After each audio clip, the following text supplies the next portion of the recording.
महागठबंधन के बिहार चुनाव में हार हुई है, लेकिन इसी दौरान अमित शाह का एक बयान बेहद चर्चा में है। अमित शाह का ये बयान अमित शाह ने काफी पहले दिया था, जिसमें उन्होंने बिहार चुनाव को लेकर भविष्यवाणी कर दी थी और बता दिया था कि बिहार में क्या होने जा रहा है। इसके बाद से ही शाह का ये बयान सवालों के घेरे में है। शाह ने क्या कहा था, पहले वो सुनिए और उसके बाद लोग क्या कह रहे हैं, क्या अनुमान जता रहे हैं, उस पर बात करेंगे। चुनाव का नतीजा जानना चाहते हो क्या?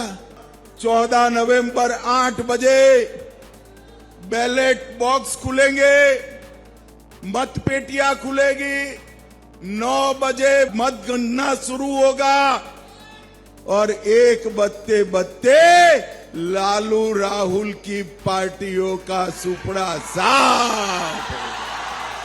तो दोस्तों, आपने अमित शाह का ये बयान सुन लिया है। शाह ने ये बयान जो है दूसरे चरण के चुनाव यानी 11 नवंबर से पहले दे दिया था, जिसके बाद से ही सवाल उठाए जाने लगे कि आखिर अमित शाह नतीजों को लेकर के इतना क्लियर कैसे हो सकते हैं। लोगों के रिएक्शंस क्या है? यूजर जो है वो लिख रहे हैं, अमित शाह को तो पता ही होगा, सब सेटिंग करने में उनका बहुत बड़ा योगदान है। लोकतंत्र का जनाजा निकल रहा है और देशद्रोही खुश हो रहे हैं। एक और यूजर हैं जिन्होंने लिखा, हा हा हा, इनको ही नहीं सबको पता था पहले ही, वरना ये लोग तो एक मेयर का चुनाव नहीं जीत सकते बिना चोरी के। एक और यूजर हैं जिन्होंने लिखा, तुम खुद बता रहे हो इलेक्शन कमीशन से सेटिंग वाली बात। एक और यूजर हैं जो लिखते हैं, जब फिक्स कर दिया था इसलिए पता था और वही बता दिया। एक और यूजर हैं जिन्होंने लिखा, जब हाथ में इलेक्शन कमीशन हो तो कोई भी इतने कॉन्फिडेंस के साथ बोलेगा। एक और यूजर हैं जो लिखते हैं, क्यों नहीं बताएंगे, जब पहले से ही रिजल्ट फिक्स्ड हो तो वो जुबान पर आ ही जाता है, जैसे हरियाणा में सैनी जी ने बता दिया था। वहीं दूसरी तरफ एक और यूजर हैं जिनकी तरफ से लिखा गया, इसी से पता चलता है कि बीजेपी ने वोट चोरी किया है, वरना एग्जिट पोल में महागठबंधन कांटे की टक्कर दे रहा था।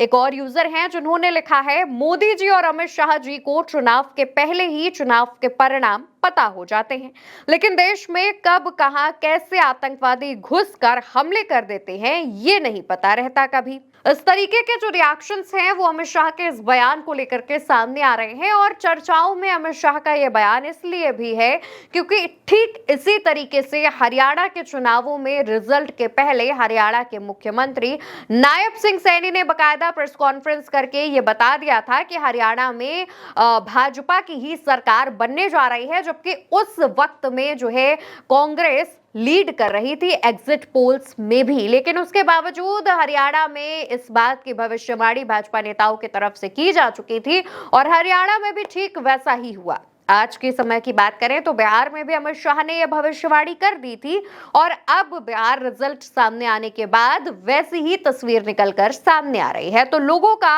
अनुमान है कि पहले हरियाणा और अब बिहार, क्या चीजें दोहराई जा रही हैं?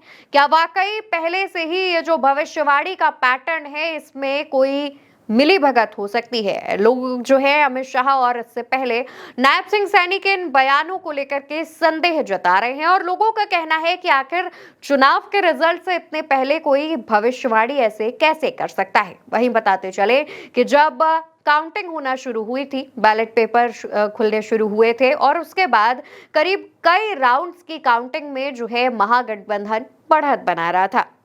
हम भी लगातार लाइव कवरेज कर रहे थे और इस दौरान महागठबंधन कई बार बढ़त बनाते हुए दिखा। आरजेडी कई बार पहले नंबर की पार्टी बनते हुए दिखी, लेकिन शाम होते होते और लगभग जैसा अमित शाह अपने बयान में कह रहे हैं 1 से 2 बजते बजते जो परिणाम है वो पलटने लगे। पहले नंबर की पार्टी बन रही रुझानों में आरजेडी शाम होते होते तीसरे नंबर की पार्टी बनती दिखने लगी, जिसके बाद से ही अमित शाह का यह बयान वायरल है। कहा जा रहा है कि एग्जिट पोल्स में भी एनडीए और महागठबंधन के बीच कांटे की टक्कर थी, लेकिन उसके बावजूद ये जो बयान सामने आए हैं, ये जो चीजें वायरल हो रही हैं, वो किसी और ही तरफ इशारा कर रही हैं। वो इशारा किस तरफ है आप साफ समझ रहे हैं। फिलहाल दोस्तों, अमित शाह के इस बयान पर अब आपकी क्या प्रतिक्रिया है, आप क्या कहना चाहते हैं? सोशल मीडिया पर जिस तरीके से शाह का ये बयान वायरल है और इस पर लोग अपनी रिएक्शंस दे रहे हैं, उस पर आप क्या सोच रहे हैं कमेंट सेक्शन में बताइएगा। वीडियो उल्टा चश्मा यूसी पर देख रहे हैं, आज से चैनल को सब्सक्राइब कीजिएगा और उल्टा चश्मा यूसी के परिवार का हिस्सा बनिएगा। नमस्कार।